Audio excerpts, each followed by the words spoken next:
ada yang kelihatan. Kalau yang kelihatan itu kalau yang memang dia misalnya laki-laki agak gemulai ya.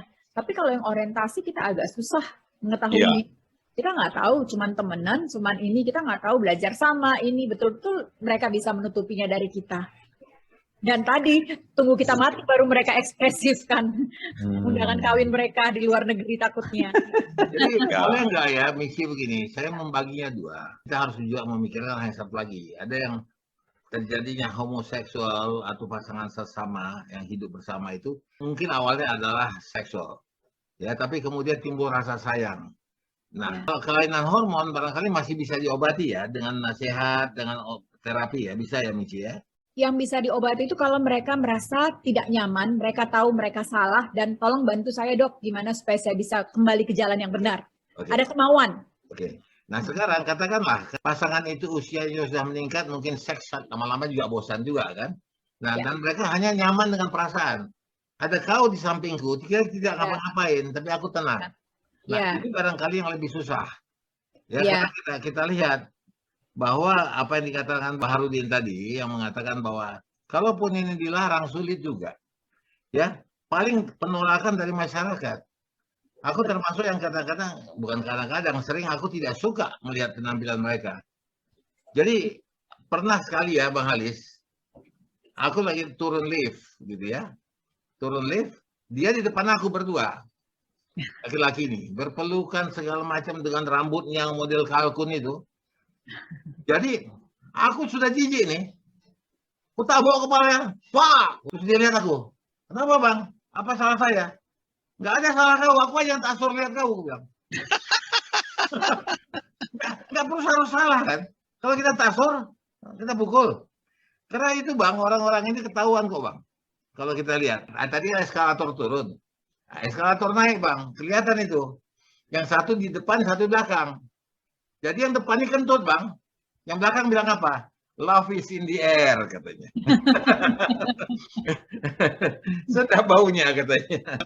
Tapi Pak Isari, saya tidak mengatakan dilarang sebenarnya. Tapi bahwa sebenarnya tidak membuka peluang kita untuk merestui. Ya. Memang kemarin ada wakil ketua MPR mengusulkan supaya ada undang-undang tentang LGBT. Itu berarti dia mengakui adanya. Itu yang berbahaya. Cara berpikir. Jadi pengaturan seperti ini akan susah memang. Saya bisa memaklumi ini aman susah sekali. Sebagaimana juga Bu Miki menghadapi manusia-manusia itu. Karena Bu Profesor ini punya nilai-nilai moral sendiri, tentu dia bisa memiliki sifat positif untuk mengarahkan, mengurangi, bukan juga menghilangkan bahwa penyakit itu, bahwa jadi memang tidak sesederhana itu problemnya. Tapi bahwa kita sudah kunci itu di konstitusi, artinya makin membatasi, tidak seperti model partai politik yang demokrat yang membebaskan hak asasi manusia seperti yang saya katakan tadi. Kita pasal 28 J Undang-Undang Dasar sudah seperti itu. Maka karena ada pembatasan nilai-nilai moral, nilai-nilai agama, keamanan dan ketertiban umum, maka kemudian yang begitu harus kita hindari. Hak asasi manusia yang seperti itu harus kita hindari gitu loh. Jadi tidak hanya bebas. Bang Bahar, sebetulnya kita sudah lama mengalami. Dulu kita pernah memiliki seorang pejabat tinggi negara yang punya dua kata orang. Facility-nya 2. Nggak masalah ya. Ya sampai sekarang kan pada waktu itu kan tidak menjalar. Tutup. Iya. Dan seingat saya wajahnya mirip dengan Pak Jaya itu. Cuma dia tinggi besar. Badan mungkin bang, badan tinggi besar kan. Tapi begini ya, Bapak Udin, aku melihat begini. Katakanlah peraturan, undang-undang melarang ya, misalnya diloloskan. Tapi ada nanti ya punishment. Ya, dari masyarakat. Ya, tinggal itulah. Bang, tadi kan abang singgung mengenai regulasi, mengenai undang-undang hukum. Itu ada satu lagi yang agama dan lain sebagainya. Nah, yang kita lihat sekarang perkembangan daripada kelainan ini sendiri. Nah, itu semua kan menjadi penghambat terhadap perkembangan daripada kelainan dari manusia itu sendiri kan. Nah, betul nggak? Artinya kalau dibablas itu perkembangannya lebih cepat. Tapi kalau ada ngerem, ada filternya mungkin agak lambat berkembangnya, bahkan mungkin bisa hilang. Dilarang tak bisa dibatasi, gitu kan? Iya. Dan itu seperti yang dibilang Pak Isari tadi, itu masyarakat yang menghukum. Bukan hanya seperti bilang Pak Jaya dengan pejabat tadi, sebab sejak zaman Nabi Lut sudah ada. Al-Quran malah menjelaskan. Satu contoh yang paling anyar ya, satu contoh paling anyar. Acaranya dia di Corbusier itu terkenal dan luar biasa pengikutnya. Begitu dia buka masalah LGBT, hilang 9 juta. 9 juta dia punya apa? Jadi hilang. Siapa yang menghakimi? Menghakimi. Tidak seperti yang kita bayangkan. Tapi memang kita harus kasih kesempatan Bu Michi untuk secara diam-diam untuk bekerja, membantu itu, gitu loh. Profesor kita ini bersyukur kita. Saya mau balik lagi ke si cerita ini tadi kan, orang yang LGBT, ya kan? Apakah mereka melakukannya itu dalam keadaan sadar atau tidak? Nah, untuk orang yang sudah berumah tangga, katakan, apa yang kekurangan di rumah tangganya itu yang membuat dia itu melakukan perbuatan yang LGBT-nya tadi itu? Nafsu, Bang, nafsu. Ya, ini aja. Jadi dia sadar, terus sama aja kayak kita juga udah berumah tangga, biasanya makan nasi goreng, kadang-kadang pingin makan steak, makan pecel, nah gitu. Kalau itu nggak apa-apa, Bu. Tapi kalau yang menyimpang, ya masa bisa makan. Bukan karena tidak sesuai di rumah tangga atau apa. Iya, Bang, banyak alasannya. Ada, ataupun depresi. Gitu. Bisa juga. Tapi kalau nggak sesuai, biasanya dia lari ke yang berlainan jenis juga. Kalau nggak ada bakatnya kan, dia cari orang lain. Jangan Bu Michi juga saranin begitu. Nanti seolah direstui Bang Haris seperti. Tak ada rotan akar pun jadi katanya. Jadi kalau dilihat dari pembicaraan kita tadi sampai saat ini, itu yang jadi objeknya 90% lebih itu laki-laki yang menyeleweng. Dan memang kalau perempuan yang sedikit, padahal LGBT itu alaga gunung, belaga peradu pedang, kan itu dia. Yang kita bicarakan kebanyakan yang penyelewengan itu laki-laki. Dan kalau kita lihat dalam dunia ini, dalam dunia itu pun yang paling banyak merugi sebenarnya laki-laki. Laki-laki itu harus jadi laki-laki. Itu. Laki-laki itu harus jadi laki-laki sekaligus perempuan yang dikenal dengan lady boy atau male boy. Kemudian ada laki-laki yang harus jadi perempuan. Nah, itu jadinya semua yang korban itu kan laki-laki yang harus operasi, yang harus punya perangkat lengkap. Laki-laki dan perempuan itu sebenarnya laki-laki, yang perempuan kan enggak pernah jadi permasalahan perempuan kok. Perempuan jarang ya perempuan jadi laki-laki, tapi kalau meninggalnya Dorce itu jadi permasalahan. Karena banyak orang-orang yang seusia Dorce yang meninggal, itu jadi menyadari, aku ini jadi laki-laki atau perempuan kalau meninggal. Dimakamkan gimana ya? Kita lihat yang laki-laki yang selama ini jadi perempuan, yang pasang silikon sana, silikon sini muka itu, kan sekarang udah tua tuh jadi lucu mukanya. Nah, kebanyakan mereka itu sadar, dan mereka itu memerlukan itu yang perlu bimbingan sebelum mati. Dan itu siapa yang membimbing? Sekarang ini nampak itu yang perempuan buat laki-laki jadi perempuan pada usia tua mereka kembali mencari bentuk, tapi sudah terlambat. Bagaimana Ibu Michi? Ya, memang iya. Jadi ada beberapa kalau kita lihat yang muda-muda sekarang yang sudah nggak operasi ya, mungkin sedikit-sedikit atas udah beda, udah perempuan, bawah masih laki, tapi mengatakan kalau nanti meninggal dia mau dikuburkan sebagai laki-laki dan dibukalah silikon-silikonnya. Ada beberapa yang mengatakan seperti itu. Tapi kita kan nggak tahu juga ya kapan waktu kita. Kadang-kadang kalau kita meninggalnya sakit boleh, tapi kalau kecelakaan siapa yang buka-buka silikon dia di sana ya? Emang iya, tapi ya ada yang sadar, tapi ada yang ya terserahlah Tuhan gimana, aku begini karena Tuhan juga. Nah, ada anggapan yang seperti itu. Jadi mereka masa bodoh juga. Jadi gini juga kulihat Michi ya, karena udah berkembang sedemikian rupa, akhirnya kita menyikapi menjadi biasa. Jadi saya satu contoh. Kebetulan saya punya asisten rumah tangga lah, ya. Dia membantu saya bukan untuk ngurus rumah tangga sebenarnya, tapi jualan.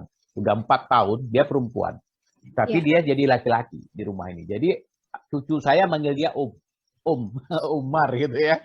Karena sikap bentuk semua seperti laki-laki. Dan dia pacaran sama perempuan. Dia sesama perempuan. Nah, bahkan habis gajinya itu untuk membiayain pacarnya sampai terakhir pacarnya meninggal. Nah, jadi saya terus terang 4 tahun lebih bersama dengan dia di rumah. Akhirnya apa? Melihat itu menjadi hal yang biasa saja. Saya katakan tadi, faktor kebiasaan ini yang akhirnya seolah-olah kita bisa menerima gitu.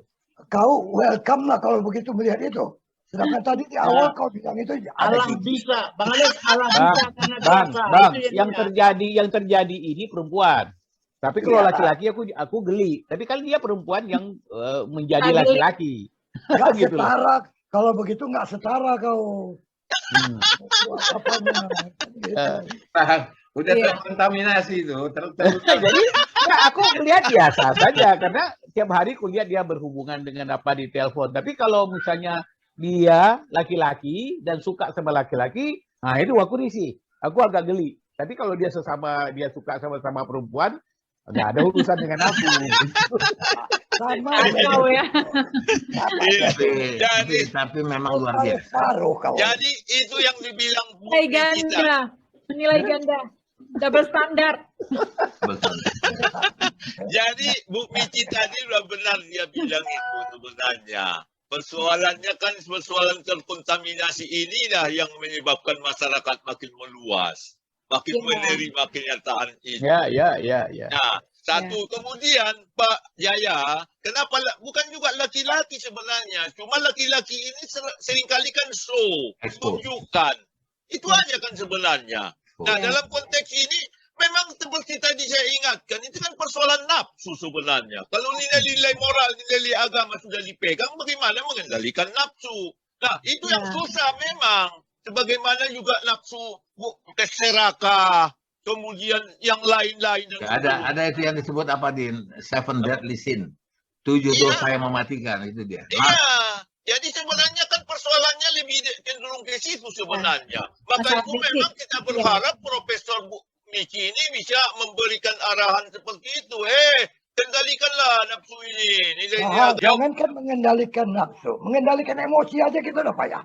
Iya. Tapi jangan dianggap emosi gara-gara.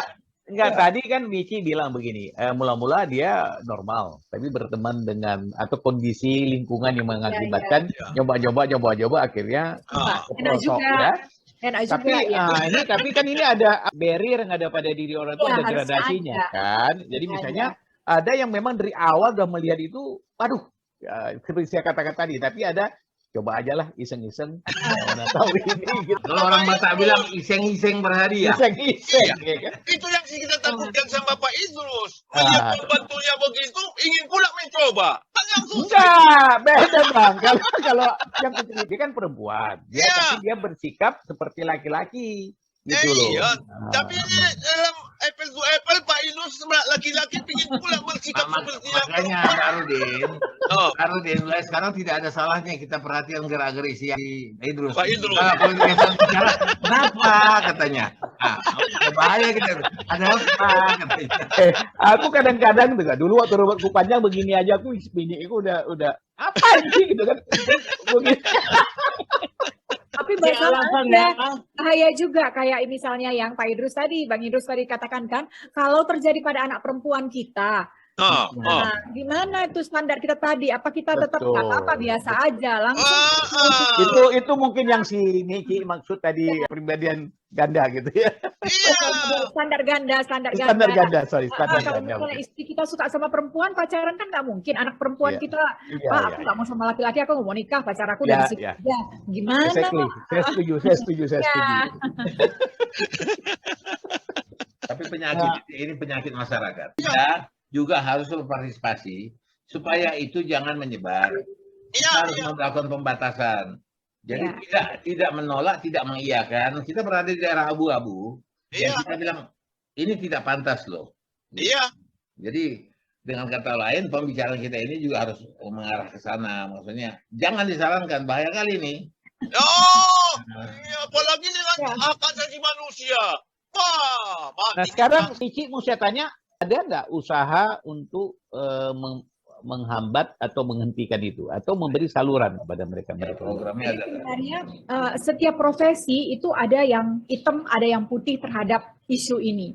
Sama tadi seperti misalnya kalau dari agama sebenarnya itu nggak boleh, semua agama nggak boleh. Walaupun ternyata oknumnya melenceng nih, ngerjain juga ternyata.